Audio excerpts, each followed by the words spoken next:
So I thought it would be useful. I've never actually spelled this out before.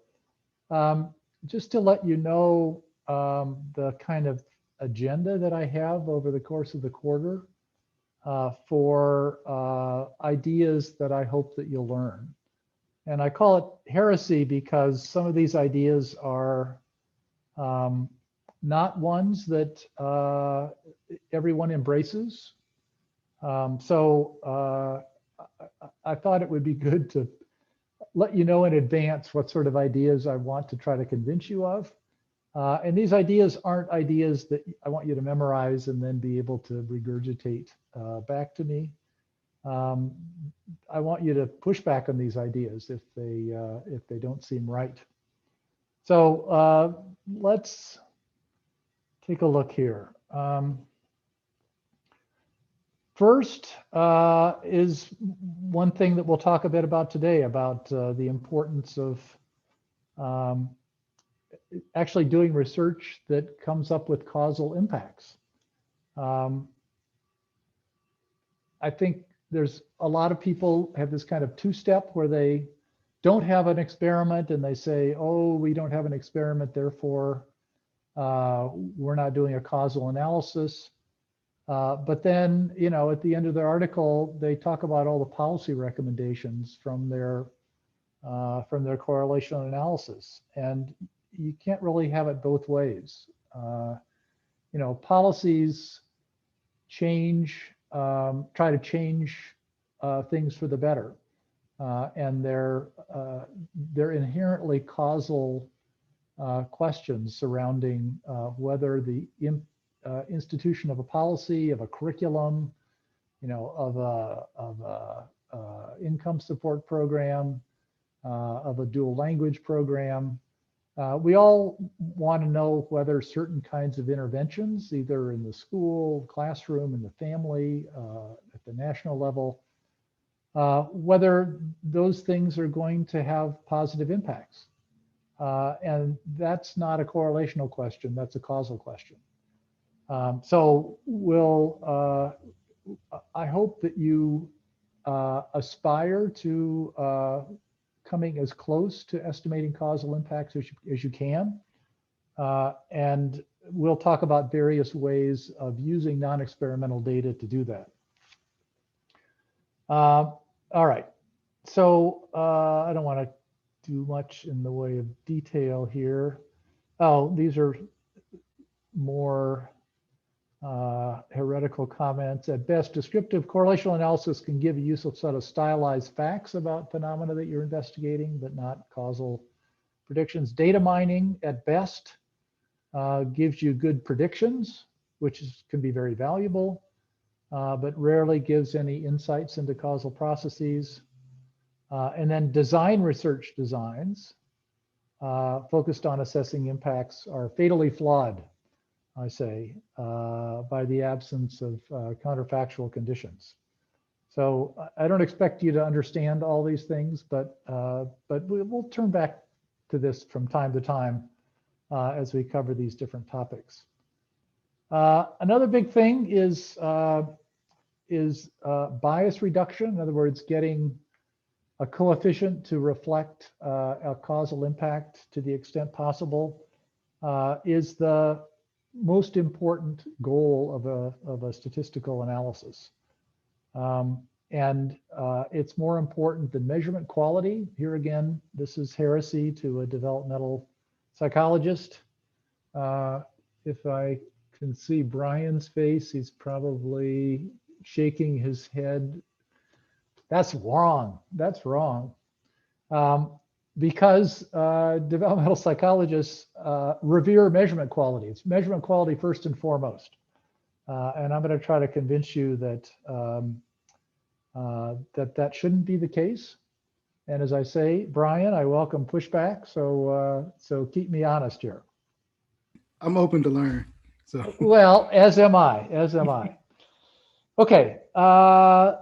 Coefficient sizes are much more important than statistical significance. That'll be kind of obvious as we work through the material here. You know, we'll be working with a pretty big data set. There are administrative data sets that have hundreds of thousands of observations. When you've got that many observations, everything's significant. So what's important really is not whether this coefficient is significant or not, but what its size is. Is it a large size? Is it a small size? And we'll focus quite a bit on trying to understand whether a coefficient is large or small in a practical kind of way. Widely used longitudinal models in education and developmental psychology should be viewed skeptically. Results and conclusions drawn. Oh, this is, yeah, we'll go over this example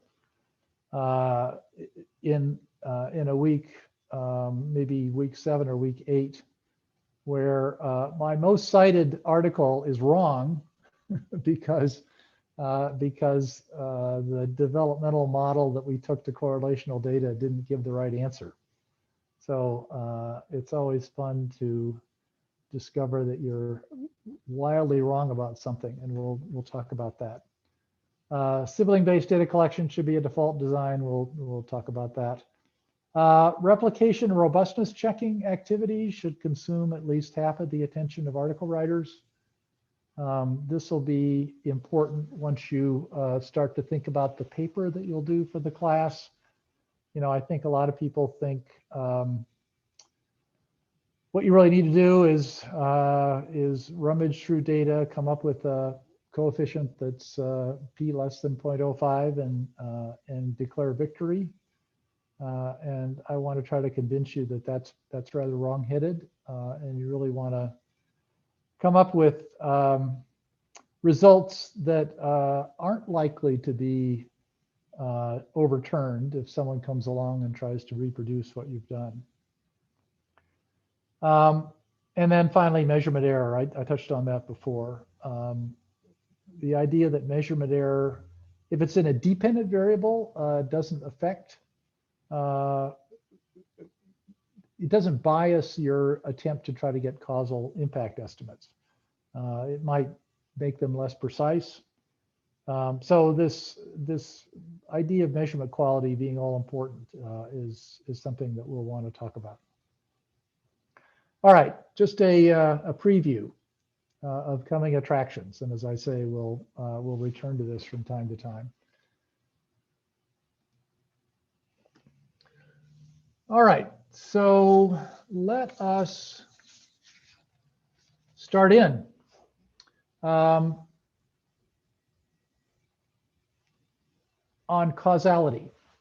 All right, so let me go up to the board now.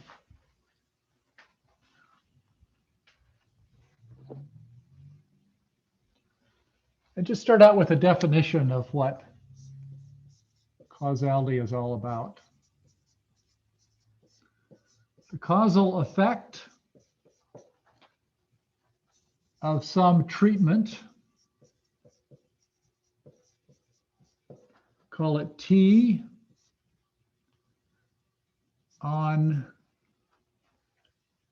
individual I,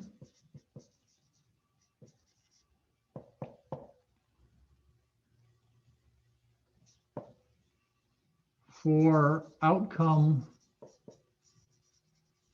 Y. All right, so we have some kind of treatment. It might be a policy change. It might be, as I say, a dual language curriculum. We want to know what the effect of that is on an individual's outcome Y. Y is reading achievement or math achievement or something like that. Socio-emotional behavior, college graduation. So that causal effect is the difference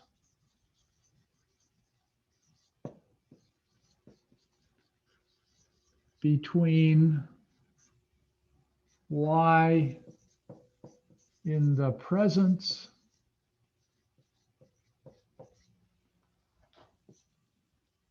and absence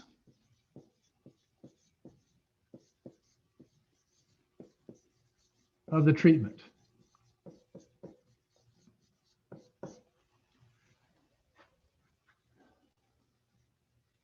All right, so you really want to know um,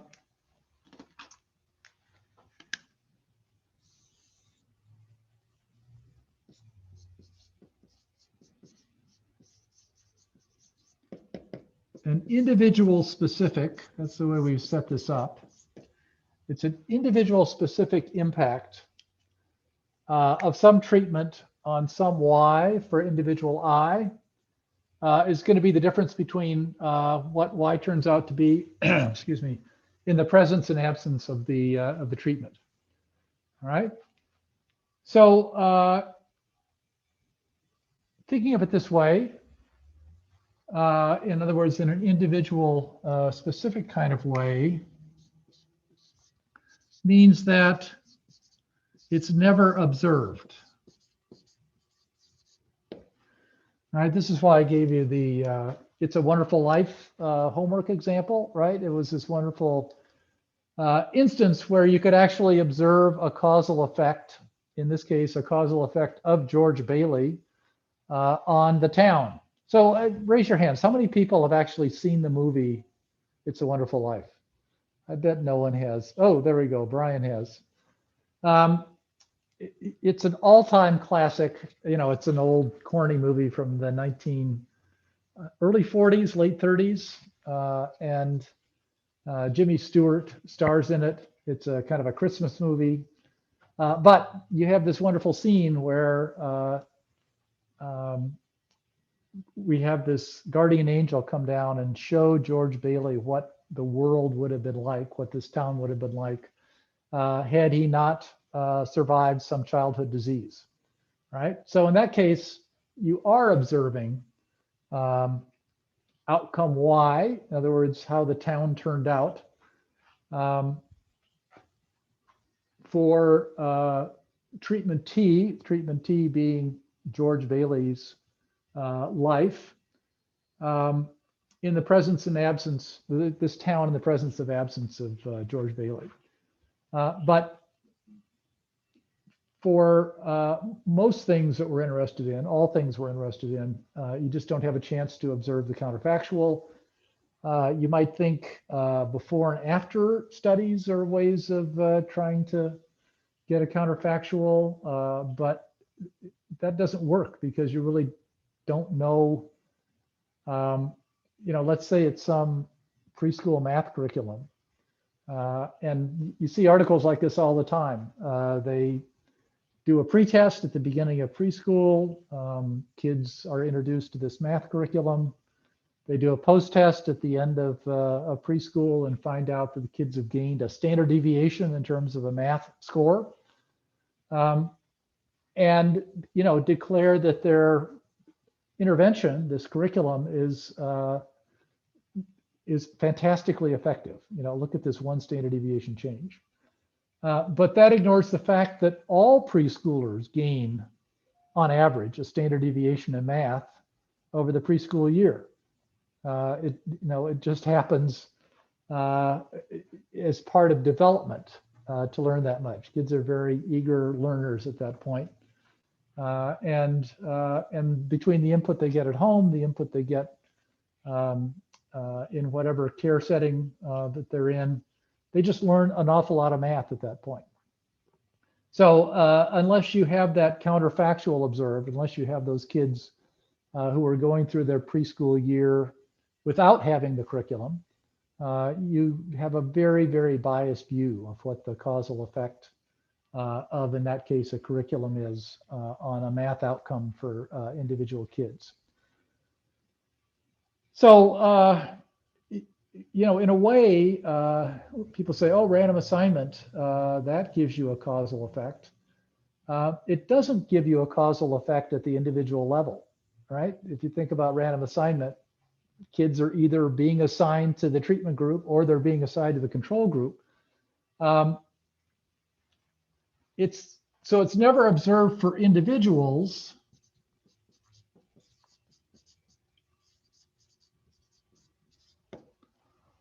But it can be observed for groups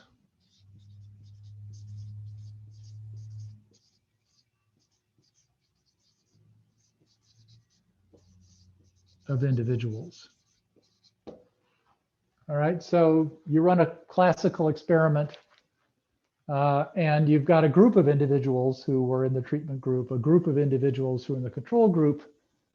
And if you've done random assignment right, and you're lucky, because random assignment, even if it's rigorously implemented, doesn't always give you a balanced set of treatment and control groups.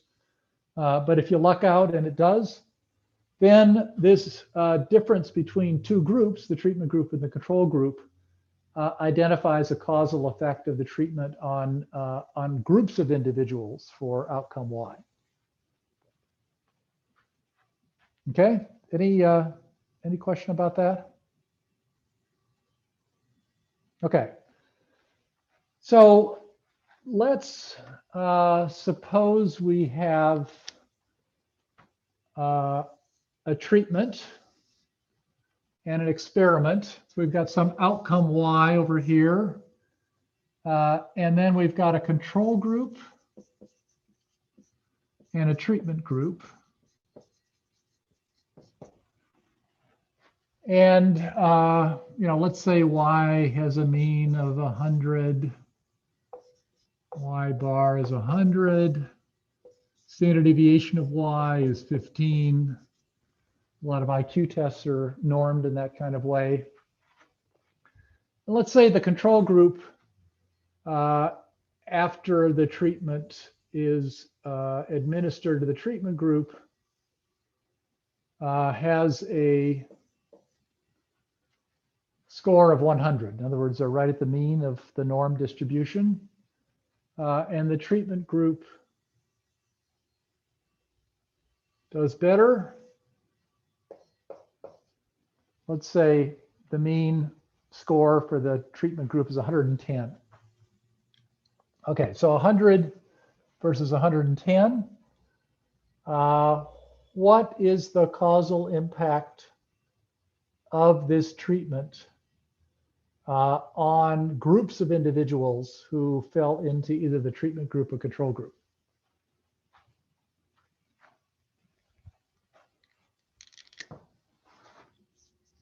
Causal impact equals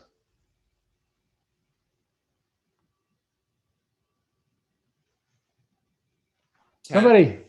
10. Thank you. All right, is that a big number or a small number? What's a better way to, maybe a potentially more useful way of expressing 10 units for someone who doesn't really know what how the Y variable is scaled? In By terms of, percentage, maybe, or something like that. You mean go ahead, someone else was saying? yeah, I would say maybe standard scores as well. Okay, so you could think of it as a 10% increase, right?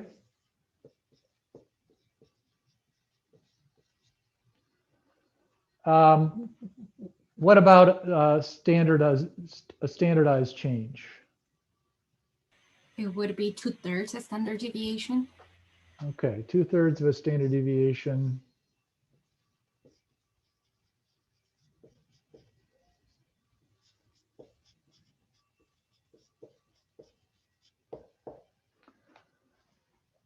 Okay, so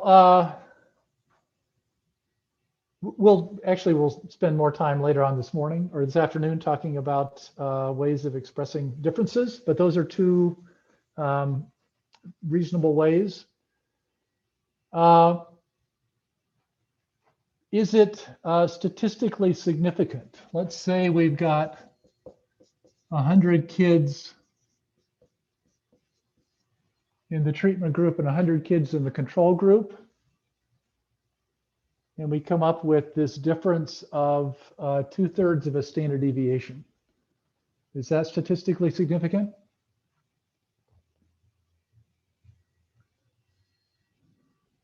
How would we find out? What kind of test would we do?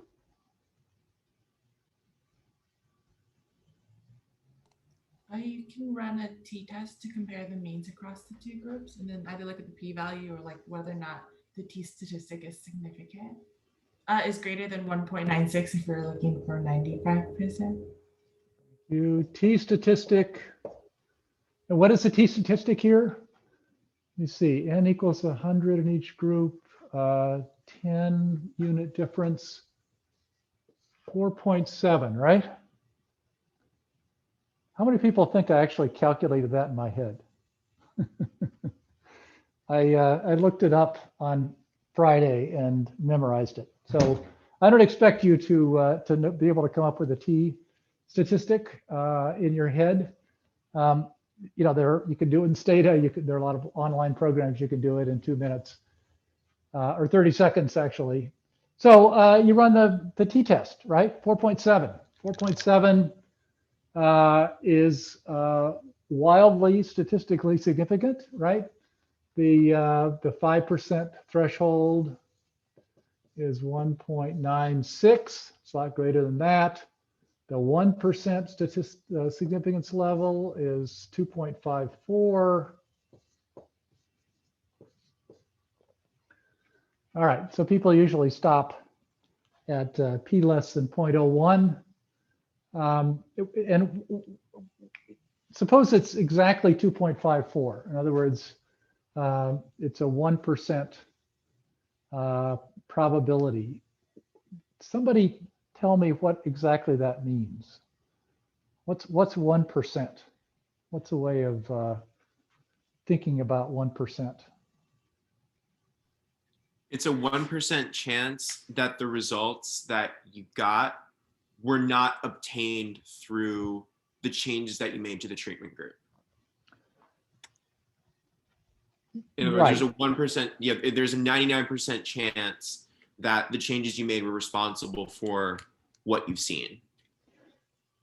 That's very close. I think the best way to think about it, if you were to run this experiment 100 times, right, you would expect to see differences once this big, of this size, right? So it's a very it's a very small number, only 1% of the time. So that gives you some confidence that it's real. You still might be unlucky in that you hit the one time out of 100 where there was a difference when in fact there really wasn't. But you know, we usually settle for a 5% threshold. One of my points that I went over before on the heresy document is statistical significance really isn't nearly as important as what the effect size is, 2/3 of standard deviation, because statistical significance depends very directly on sample size, right? And if we had a much smaller sample, this difference would not be statistically significant at even the 5% level if you compared 20 versus 20, for example. So in this case, you run the test and you get the significance level, but the difference, the 10-point difference, the 10% increase difference, the 2/3 of standard deviation difference, that's most important. And then keeping in mind what the sample size is, you can interpret the statistical significance of that difference. Okay, so that's pretty straightforward, right?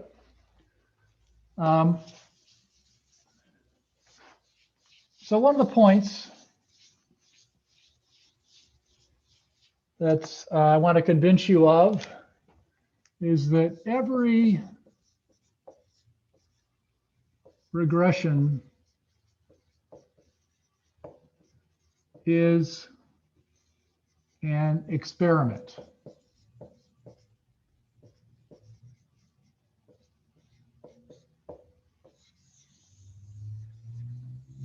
So every time you run a regression, you should think about what experiment you're trying to run.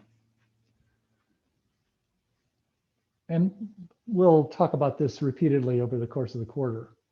But let's just ask what regression for these data, what regression would you run to perform the experimental analysis to try to see whether the treatment and control group were different. What would the regression look like?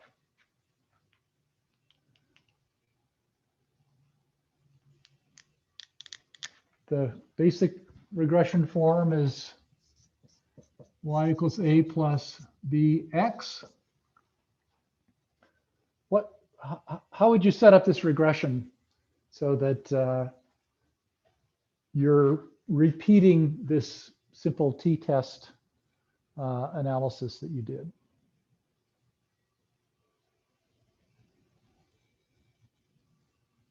I give you 200 observations. There's a y value associated with all 200. You know whether the observation is in the treatment group or control group. What's the regression you're going to run? I can, in terms of X, you would either have a 0 or a 1, whether it's control or treatment. All right, let's call it, let's take a T, which is 1 if treatment case, and 0 if control.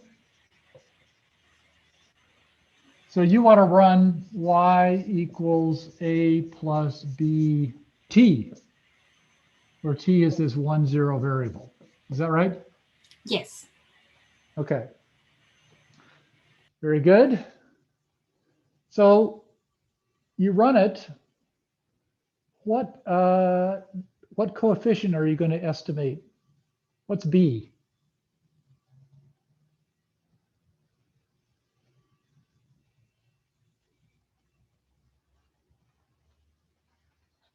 You get the data, you run this experiment, y regressed, you got a constant plus bt. What's it going to estimate for the coefficient b?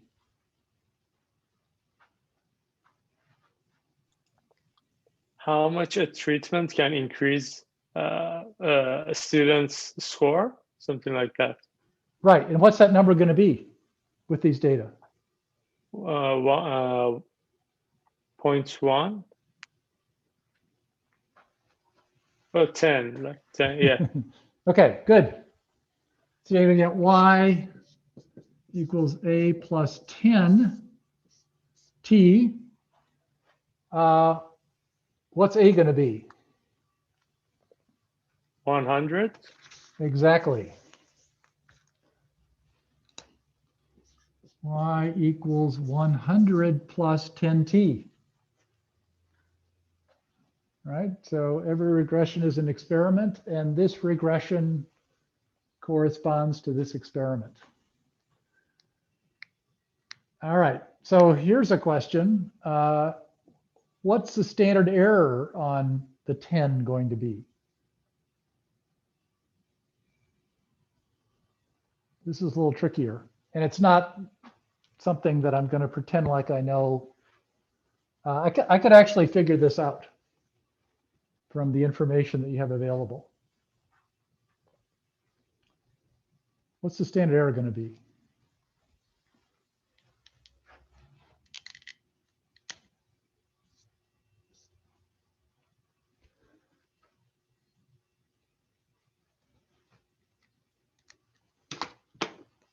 Hint,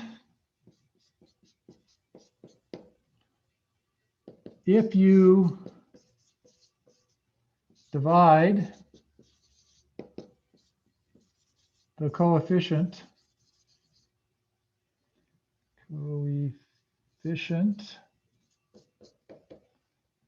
by the standard error,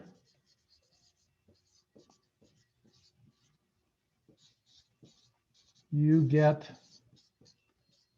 the t ratio.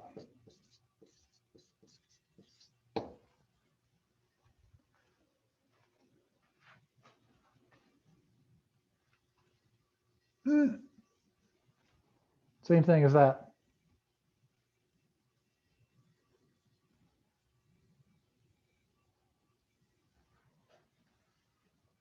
So we want to have a standard error that if you take 10 divided by it, you get 4.7. So the answer should be 2.13. 2.13. How'd you get that, Tiffany? I did 10 divided by the standard error equals 4.7. And then algebraic manipulations, and then should be 2.13.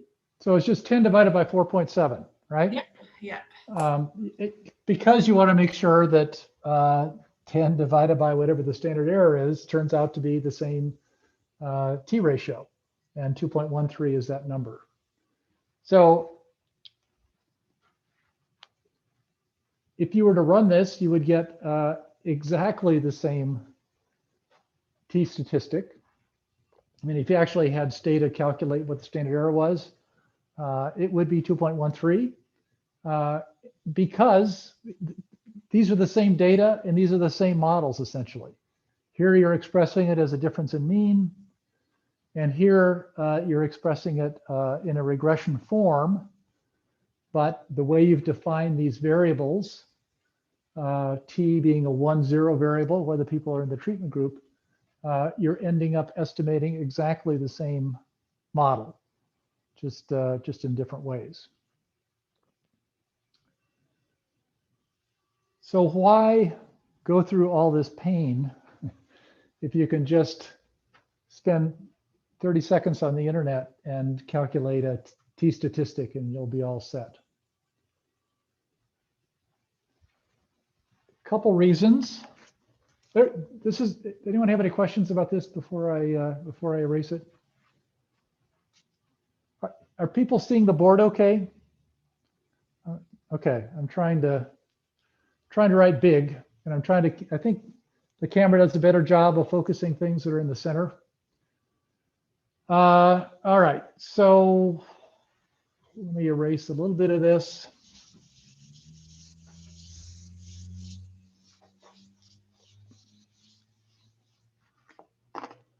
And this is why run the regression.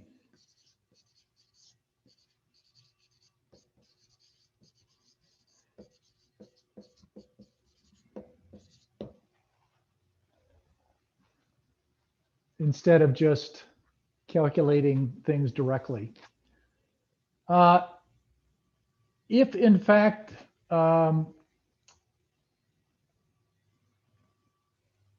you didn't have any other control variables, then you shouldn't bother running the regression. But if random assignment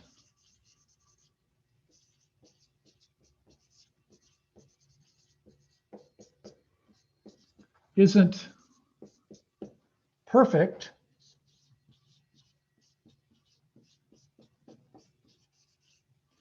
then adding baseline control variables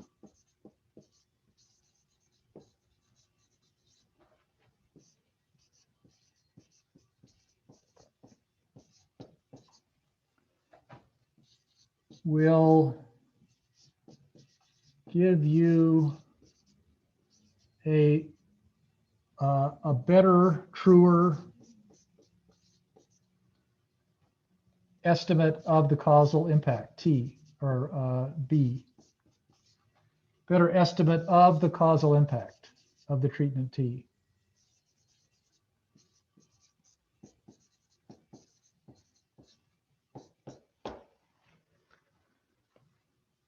Okay, so the idea here is, if you have if you flip a coin and the coin is fair, 50% heads, 50% tails, and use that to assign random assignment, if you did it, 2 million times, you'd be fine. And if you did it 200 times, you're probably going to be okay, but it still may be the case that it didn't quite work out to be fully random. if this is an actual experiment where you're enrolling kids, you might end up with two groups, but some parents opted out of the research, and it might be that just with bad luck, the kids in the treatment group were somewhat less high achieving than the kids in the control group. Just luck of the draw. If that's the case, then this difference would understate what the true difference is, right? If luck of the draw gives you a treatment group with somewhat less achieving kids, unless you control for that, then it's going to look like there's a smaller difference between the treatment and controls than there really is, right? So in this case, if there's an unlucky draw of treatment and control group kids that is biased so that the treatment group kids are somewhat lower achieving, if you control, stick in an extra variable that represents a baseline value of y,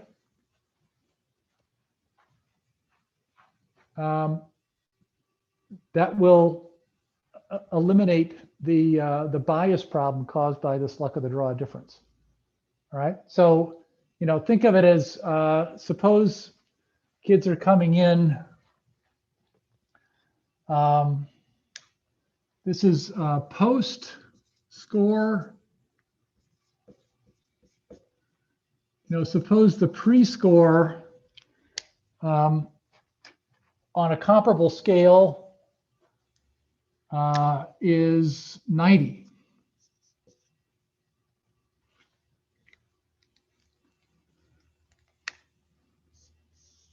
So the control group kids at the beginning of the experiment, at the beginning of the treatment, before they've had any of the curriculum, suppose they score 90.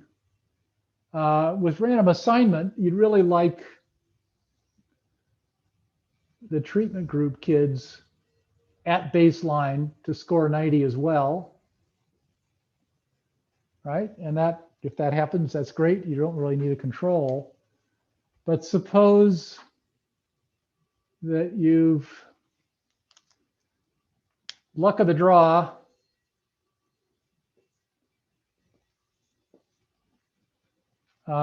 gotten treatment group kids with a baseline score of 80.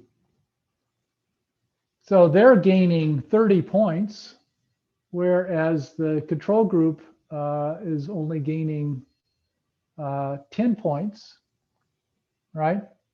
But unless you can take into account what these baseline differences are, it's only going to look like a 10-point difference, when in fact it's a 20-point difference.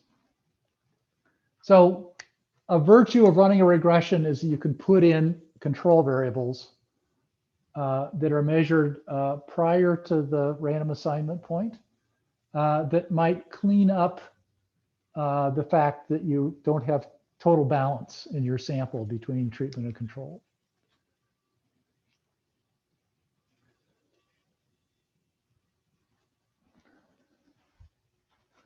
And a second reason controls can give you smaller standard errors, more precision,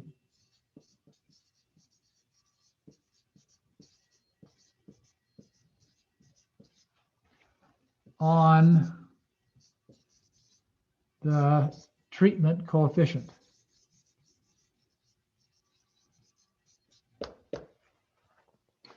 So that's nice. It's 2.13. You can go double that above and double below to get a 95% confidence interval. Suppose this was only 1.13, right? The confidence interval is going to be much tighter, and you're going to have a better, more confidence in the estimate the smaller the standard error is. Controls can give you smaller standard errors. if you think about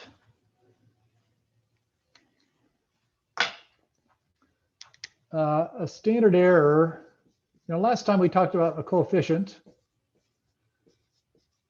with that formula, sum of the deviations of x times y, all divided by the sum of the squared deviations of x. Excuse me, Greg. Sure. What's the word after U and before standard? Smaller. Okay, thanks. No problem. I get excited when I start writing on the board. That's try. I try to say every word that I'm writing on the board. If you can keep up with my words, but yeah, controls can give you smaller standard errors on your key coefficient of treatment group.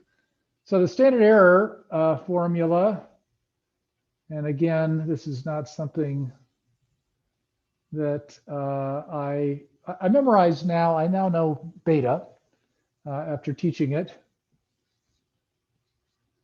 but I have to still look this up.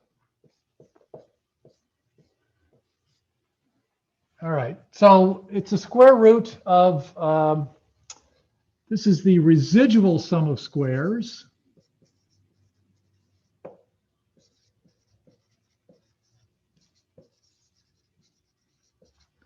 Divided by our old friend, the denominator that we saw for beta, the sum of the xi minus x bar squared.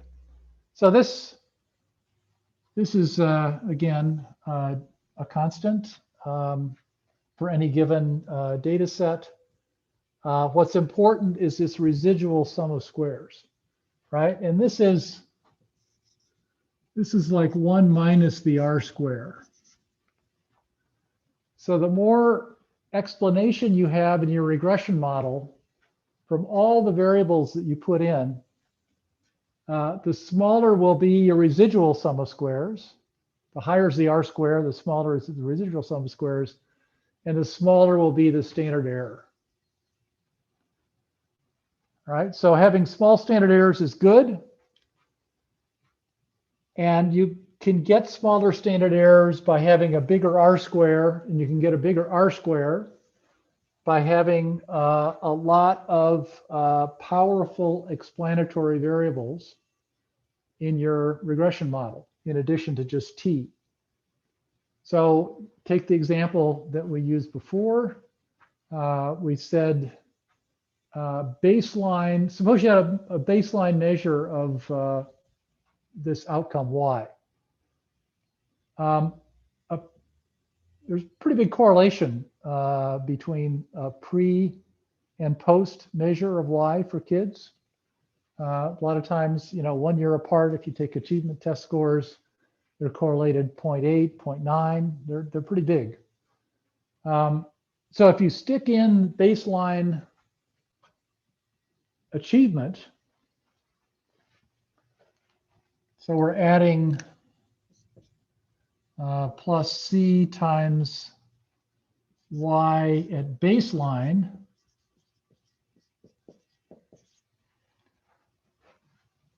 The powerful correlation between y at baseline and y after the treatment is done is going to give you a much higher r square, which is going to reduce the residual sum of squares, which is going to reduce the standard error.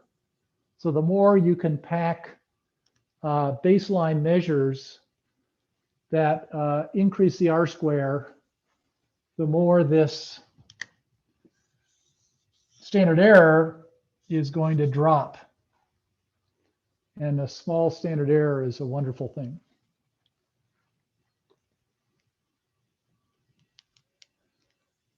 All right, I covered a lot of ground. What questions do you have?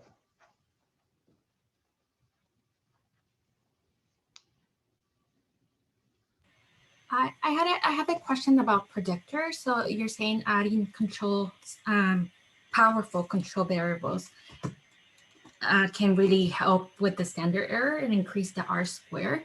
So when you have predictors that are not significant or that are not adding any significant R square explanation, do you remove them from the model? Because I feel like some researchers do that to simplify the model. Is that appropriate? Never. Never. People think it's one of these bits of folk wisdom. So, you know, it's possible if you have a whole bunch of independent variables that if they're all very highly correlated with one another, that's not a good thing. That's going to actually increase standard errors. But for the most part, you know, look at the reading for next week. There's one article by Fryer and Levitt, which is about changing test score gaps across elementary school. They have a ton of control variables, you know, just a ton. And, you know, economists tend to just throw in the kitchen sink. And they do so in order to, you know, if it's a non-experimental data, clean up spurious correlations and reduce standard errors.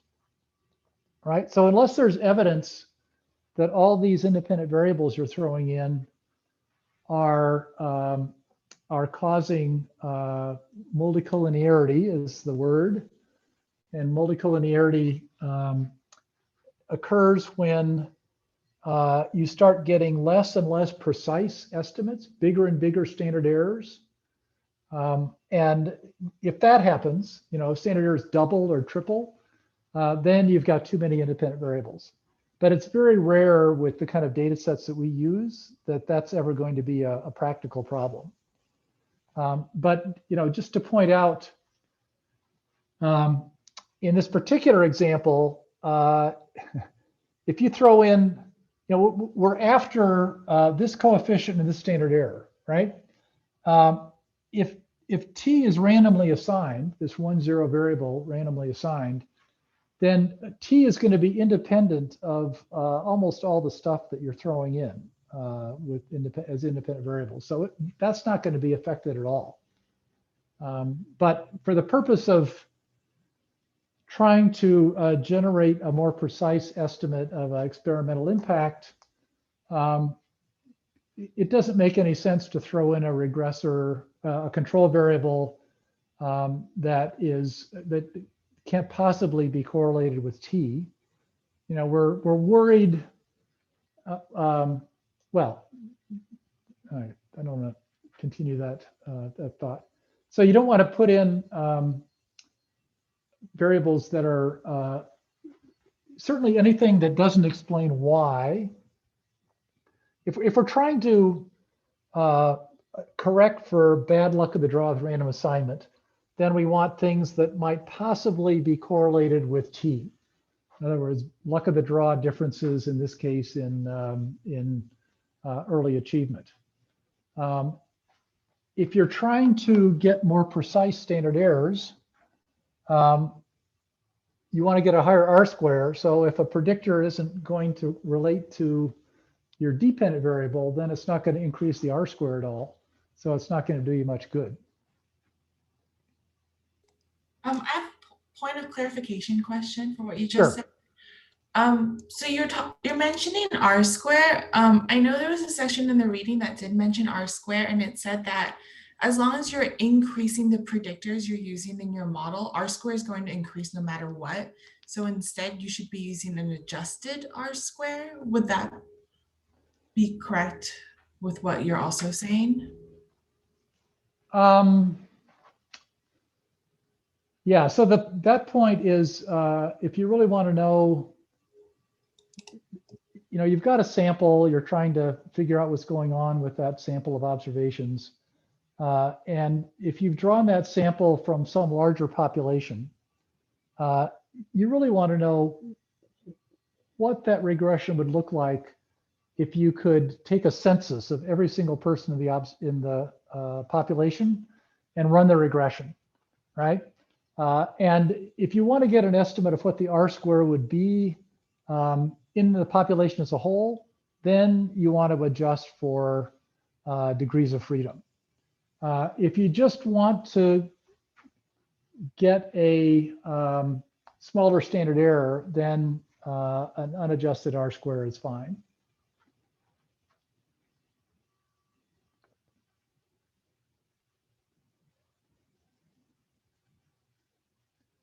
Okay. Let us start up again. All right, so here's the breakout room challenge. Suppose instead of just one treatment group, we have two treatment groups plus a control, and we randomly assign people across all three groups. The actual values here aren't as important as the challenge itself. You know, we said if you just had two, you'd run a t-test, or you run a regression y equals a plus b t, where t is 1 if they're in the treatment group and 0 if they're control group. So if you've got a situation with two treatment groups and a control, what regression would you run that gives you the coefficient and standard error for tests of T1 versus control, T2 versus control, and T1 versus T2? All right, so all of those are interesting calculations. These are experimental impacts, and then this is a difference between the two treatments, seeing which is better. So we've got you set to be in breakout groups. We've got Google Slides set up. Paul, you want to say anything about those? Yeah, I think everyone's made their way over. In case you haven't, I'll send the link again. I'll share the screen quickly. So when you get assigned a breakout room, the room has a number. Just put it, find your slide, write down the names of the people in your room, and then you can edit the slides as much as you want. Okay. Okay. Maybe 10 minutes to start out. Okay. Okay. I'll be dropping in on Sorry. on the breakout groups, and I'll keep my camera off.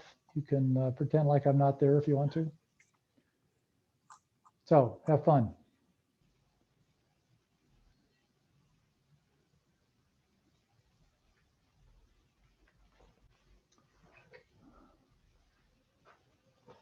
Okay, so maybe group one can explain question one.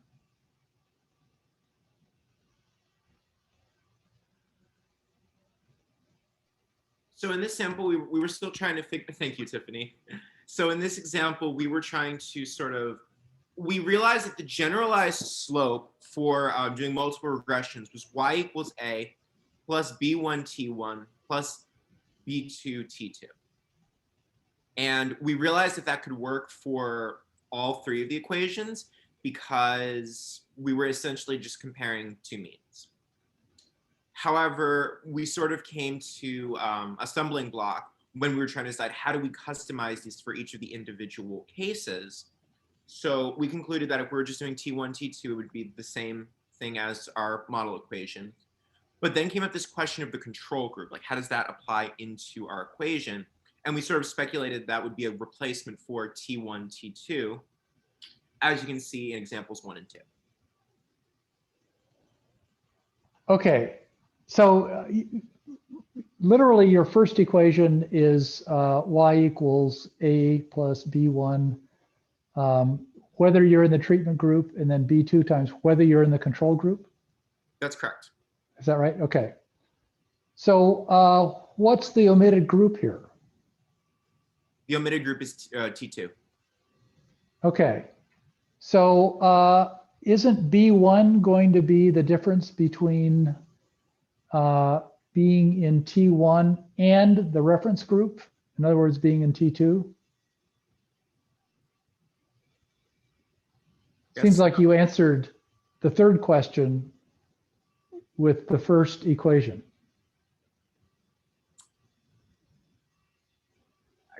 I guess that's Can you repeat your question, Greg? Suppose you're estimating, let's start with equation 3. Y equals A plus B1 T1 plus B2 T2. Okay? Okay, so think about building this up. Actually, Paul, why don't you stop sharing and I can talk about this on the board? Okay, so if you have Y equals A plus B1 T1 plus B2 T2, and you say, this is how I always do it. What is the equation for the control group?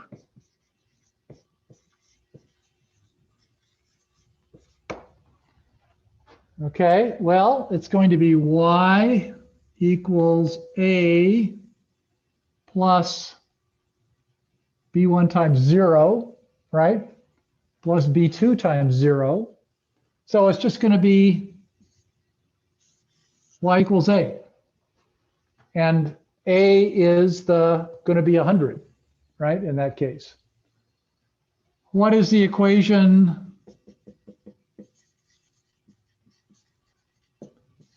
for the T1 group? Well, it's going to be Y equals A plus B1 T1, which is 1, so times 1 implicitly, plus 0, because for the T1s, T2 equals 0. So we're just going to get Y equals A plus B1. So B1 is showing the difference between being in T1 and being in the control group.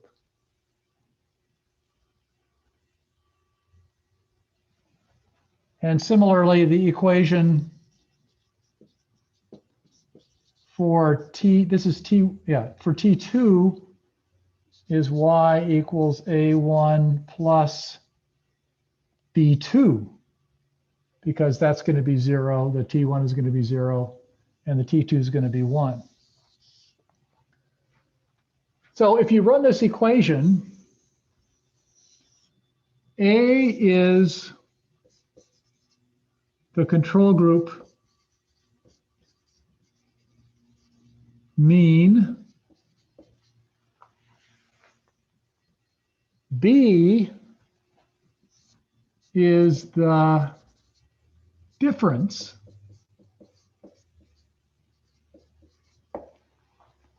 between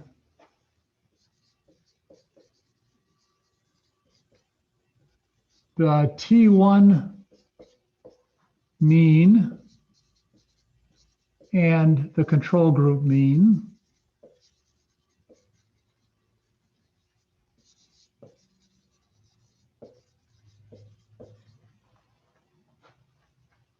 Right?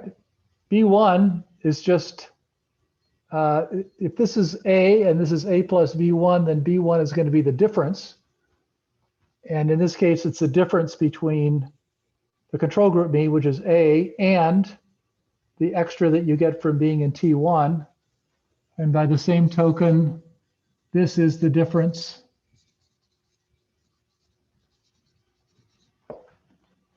between the T2 mean and the control group mean.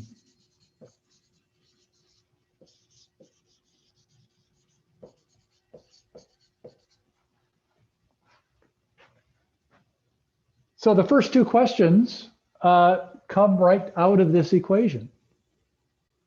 B1 tells you this first answer, the difference between T1 and the controls. B2 tells you the difference between the T2 group and the controls. Now 3 is going to be a little trickier, but in fact, your first equation gives it to you. If you were to run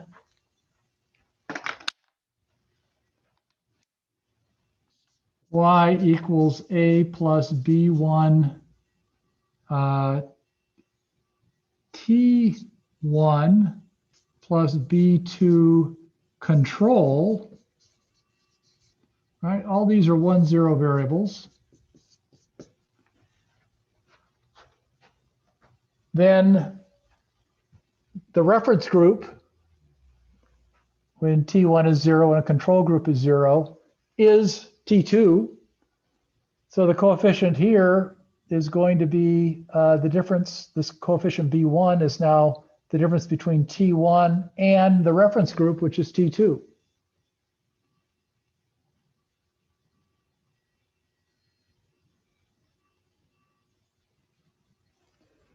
All right. I don't see light bulbs on top of all your heads indicating illumination. So tell me why not? What's puzzling here?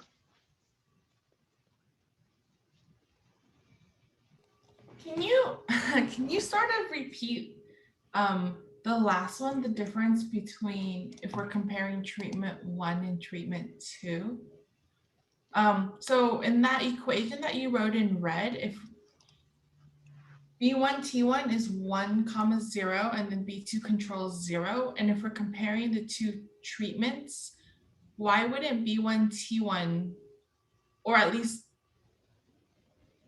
no, I'm good. I just got it. I just answered. I think I got it. I have a different question, but I need to think about it more.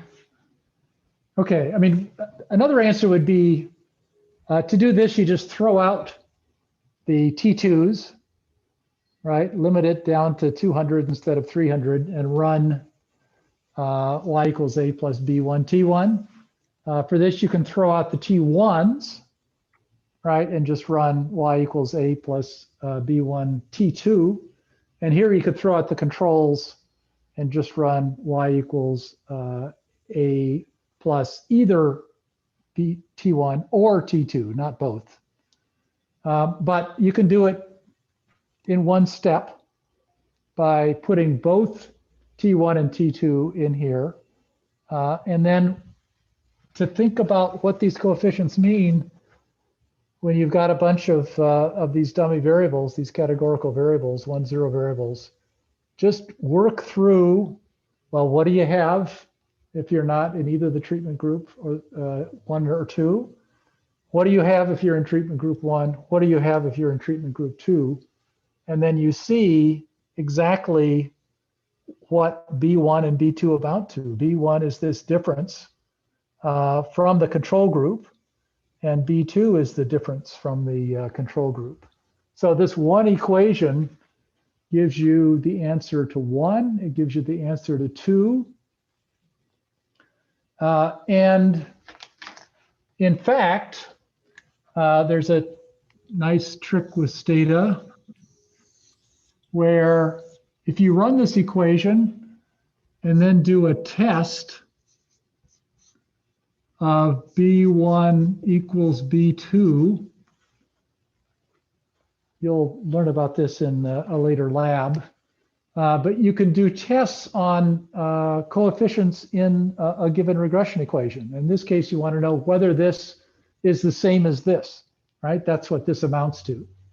And if you do that test, you'll end up with a t-test and a p-level that's exactly the same as what you get if you ran this equation where you've got all the observations and you identify the T1s and the controls.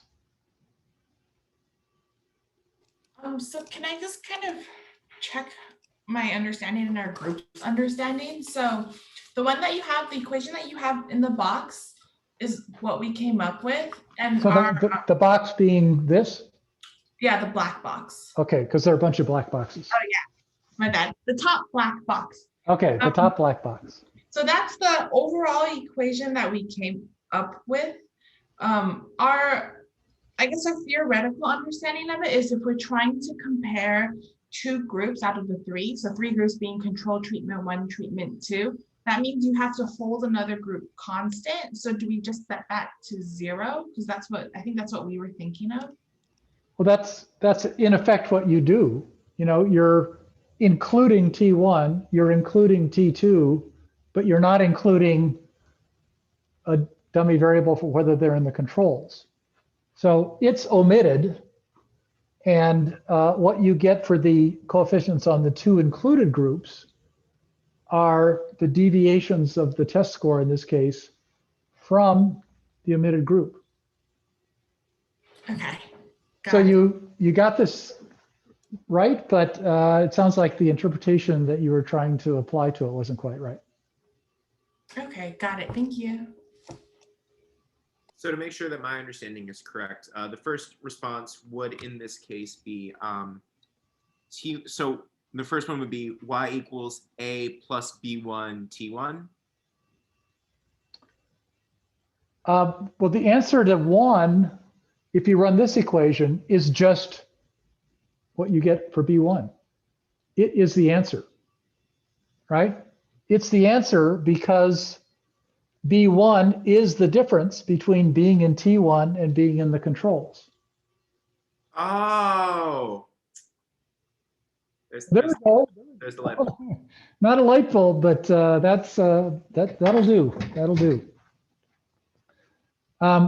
You know, if you just ran y equals a plus b1t and didn't have t2 in there at all, you had t1 in, but you didn't have t2 in there at all, then b1 would be the difference between being in t1 and not being in t1, which is being in controls and being in the treatment group 2.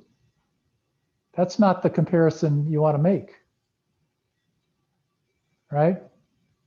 So either you throw out the T2s and run y equals a1 plus b1 t1, or you include a separate dummy variable indicator for being in T2, which gives an interpretation for B1, according to this, that is going to be the difference between being in T1 and being in the constant, the control group.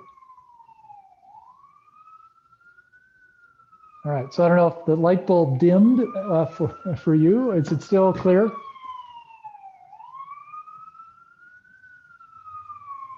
Good.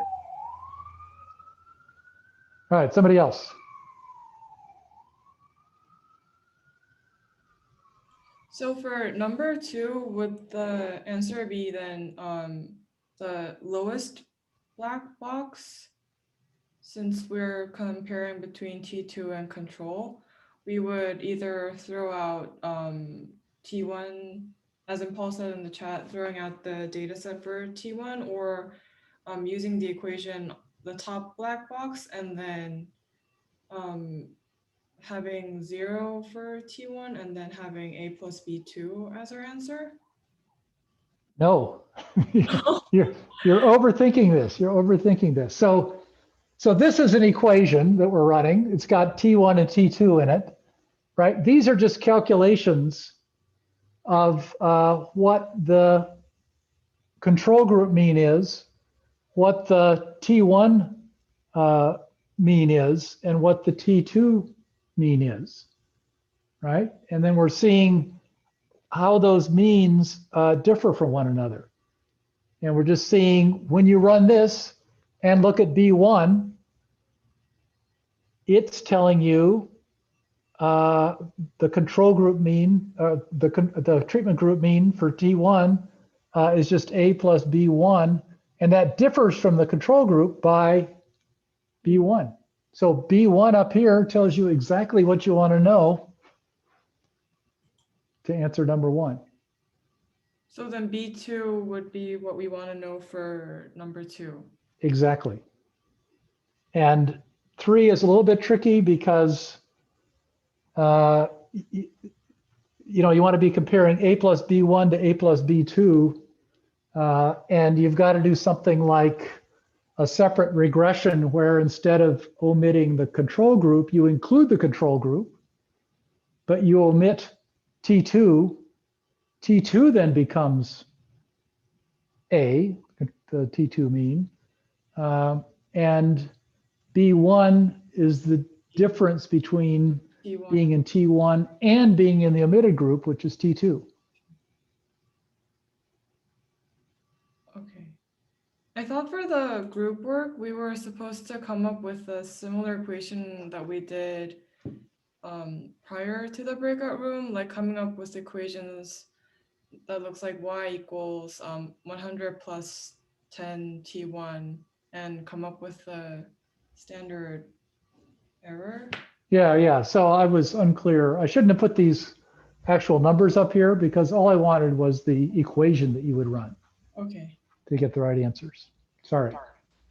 Greg, but if we want to go with the actual numbers, so the number for the answer for number 1 would be 110, for number 2 would be 105. No, the B1 is showing the difference. So it's going to be the difference between 110 and 100. In other words, 10 points. It's this difference. And by the same token, B2 is going to be the difference between the control group mean and the second treatment group mean, 105 but minus 100, which is 5. Yes, I mean the y. Y would be 100 plus 10 for number 1, and then for number 2, y would be 100 plus 5, right? Exactly. Sorry, I misunderstood. 100, 110, 105. 105. Yeah.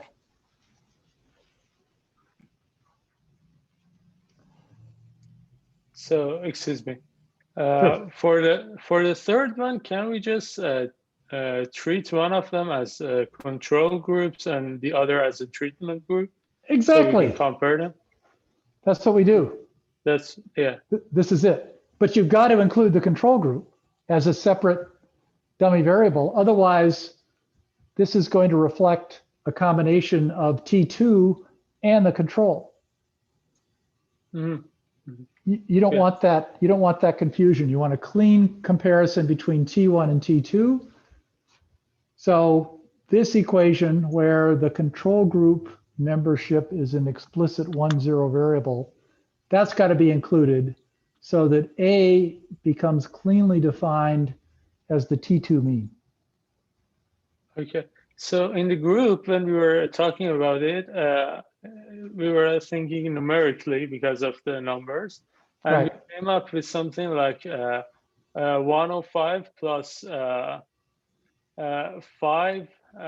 T1. So can this be correct if we are looking at it numerically? Well, if you mean running this control, this regression, you get 105 plus 5, how much bigger T1 is, and then minus 5 for B2. Mm-hmm. So we came up with something like y equals 105 plus 5 T1. So I want you to think of the regression and let Stata tell you what the numbers are, right?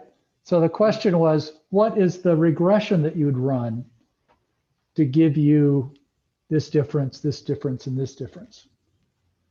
So I didn't mean for you to be plugging in any actual numbers. You want to identify the regression that you would run in order to get the numbers that you wanted. Mm-hmm. Yeah, okay, thank you. Okay. Other questions? Shall I erase this and? Greg, so then for number 3, in terms of numbers, let's say like we just love numbers and we want to like use 100, 110, and 105. What will be Yes. the answer? What will be the answer? Well, what you should get from the coefficient if you run what I just erased, right? B2 control. You're going to get B1, be the difference between T1 and T2, and that difference is going to be +5. Uh-huh. So we're gonna have 100 plus, No, you're going to have, if you run this, this Uh-huh. becomes the mean of the T2 group. That's the omitted group. oh, So A is going to be 105 uh-huh, plus 5 uh-huh. times T1 minus 5 times control. This is, control 1, 0 indicator, just like this being in T1 is a 1, 0 indicator. Okay, so then the control variable will be 0, so that -5 will be canceled out. Well, why do you say it's going to be 0? Uh-oh. Because 0 is the control group and 1 is the treatment group. What? So we're I'm sorry. changing. No, that's okay. So we didn't include the control group up here, right? Because we wanted it to be the reference group, giving us the value of A, and we wanted B1 to be the difference between being in T1 and the reference group. And here, B2 is the difference between being in the second treatment group and the reference group, the control group, okay? So if you set up the regression this way, that's the interpretation.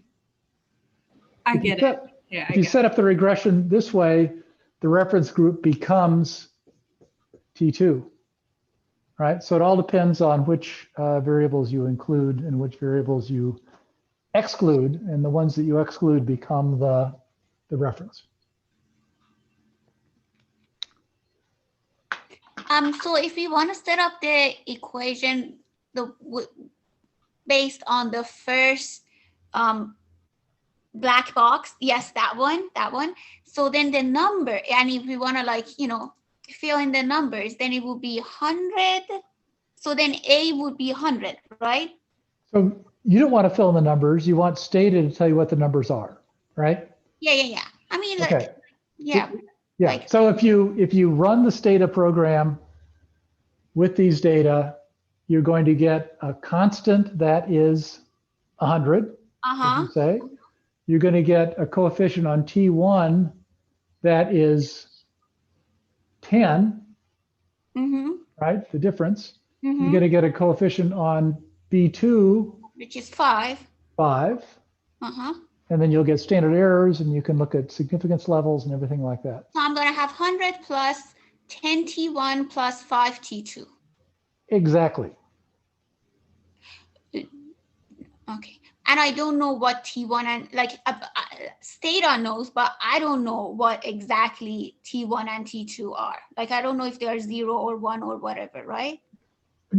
So for every person in the data set, you know whether they were in the control group, whether they were in the treatment 1 group or the treatment 2 group, right? So whenever you encounter someone that's in the second treatment group, they're going to get a 0 on T1, right? A 0 on the control group dummy, and a 1 on the being in treatment group 2 dummy, all right? And you can go through everybody and assign values of 0 to 1 to being in the control, being in T1, being in T2. And then you plug in their Y's in addition, run this regression, and then you get the numbers that you told me that you would get. That was correct. Thank you. Okay. Excuse me. Do we need to add the control variable? Because we said that when we are comparing two sets, we can throw out the other set. So is it even like needed to add the control variable in the bottom approach that we are using T2 as a reference? If you want to know T1 versus T2, then it's crucial to include whether or not people are in the control group in this regression. Otherwise, suppose you just ran the regression y equals a plus b1 t1. Okay, suppose you ran that, and we're hoping for the coefficient on b1 to be either a test of T1 versus T2, or maybe a test of T1 versus control, and it's going to give you neither, right? Because look, if you're in the control group, well, just look at it in a very simple way. If you're in the treatment group, you're going to be A plus B1. If you're in either the second treatment group or the control group, that's going to be 0, and you're just going to be A, right? So the comparison between B1 or A plus B1 and A is going to be a comparison between being in treatment group 1 and being anything else, right? A combination of being in T2 and being in the control. And that's a very difficult thing to interpret. So you want to set up your equation so that it gives you exactly the coefficients that are the coefficients that you want to answer the questions that you want to ask.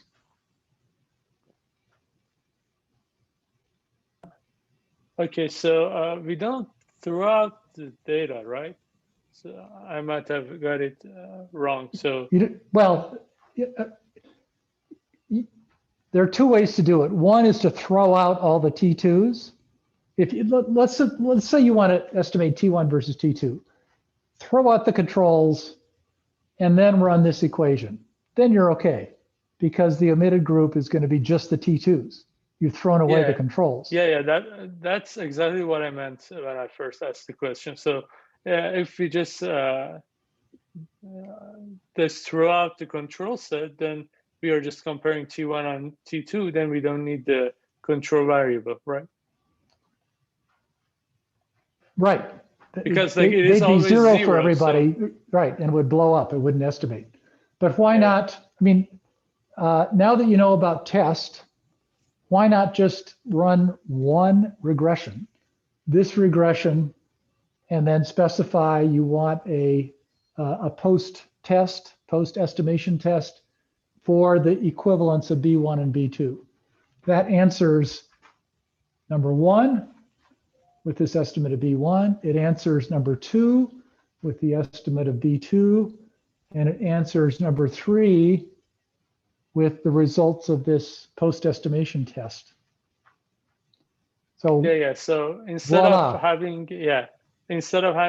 3 like simplified equations, we have one general equation that can be like used for every situation that we are comparing. Right. Time is money. Remember how I talked about that? Thank you. Yeah, thanks. You want to make it as easy as possible.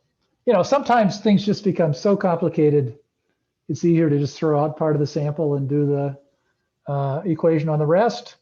But it's often best to try to keep the sample intact and just specify a model that gives you exactly what you want. And that's what we've done here.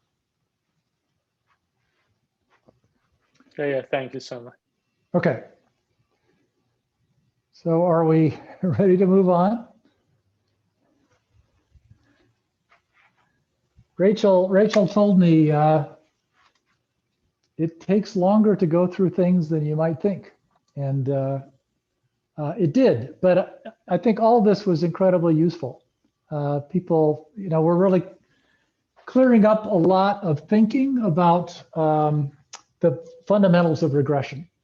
And actually having these simple 1-0 variables helps to clear things up.